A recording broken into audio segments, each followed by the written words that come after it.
সুপ্রিয় শিক্ষার্থী বন্ধুরা, সবাইকে ধন্যবাদ। আজকে আমরা আলোচনা করব নবম শ্রেণীর বার্ষিক মূল্যায়ন নির্দেশিকা 2024 এর বিষয়ভিত্তিক যে নির্দেশনা জীবন ও জীবিকা। এখানে সংক্ষিপ্ত প্রশ্ন সম্পর্কে একটা কথা বলা আছে যে সংক্ষিপ্ত প্রশ্নগুলোর ক্ষেত্রে লক্ষ্য রাখতে হবে যেন উত্তর সংক্ষিপ্ত হয়, যাতে উত্তরটা খুবই সংক্ষিপ্ত হয় এবং সকল শিক্ষার্থী প্রায় একই ধরনের উত্তর প্রদান করে এমন প্রশ্ন। আর এখানে কোনো বিকল্প প্রশ্ন থাকবে না, তাহলে সংক্ষিপ্ত প্রশ্নগুলোর ক্ষেত্রে কোনো বিকল্প প্রশ্ন থাকবে না। চলো শুরু করা যাক। আজকে আমরা জীবন জীবিকা বিষয়ের দ্বিতীয় অভিজ্ঞতা অর্থাৎ উদ্যোক্তা হিসেবে যাত্রা এর সংক্ষিপ্ত প্রশ্ন নিয়ে আলোচনা করব। 1 নম্বর প্রশ্ন হচ্ছে উদ্যোগ কাকে বলে?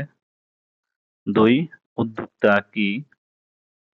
3 ব্যবসার আইডিয়া তৈরির জন্য কোন প্রশ্নগুলো বিবেচনা করতে হবে? 4 বাজার যাচাই কি? 5 ব্যবসায়িক পরিকল্পনা প্রণয়ন কি?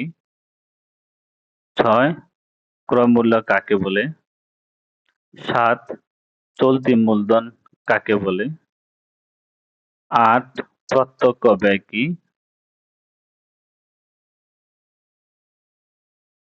9 পরোক্ষ ব্যয় কি? 10 মোট মূল্য কিভাবে বের করতে হয়? 11 উৎপাদন ব্যয় কি? 12 বিক্রয় মূল্য কিভাবে বের করতে হয়?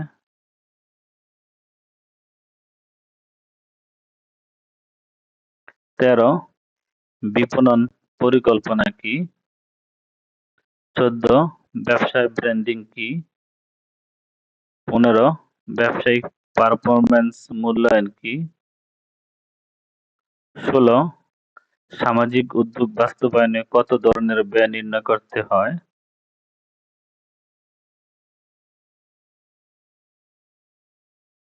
17 পরিবর্তনশীল ব্যয় কি? 18 পরিবর্তনশীল ব্যয়ের উদাহরণ দাও। 19 মার্কেটিং কি? 20 নম্বর প্রশ্ন হচ্ছে বেশিরভাগ সামাজিক উদ্যোগ কি? 21 আত্মপ্রতিফলন কি?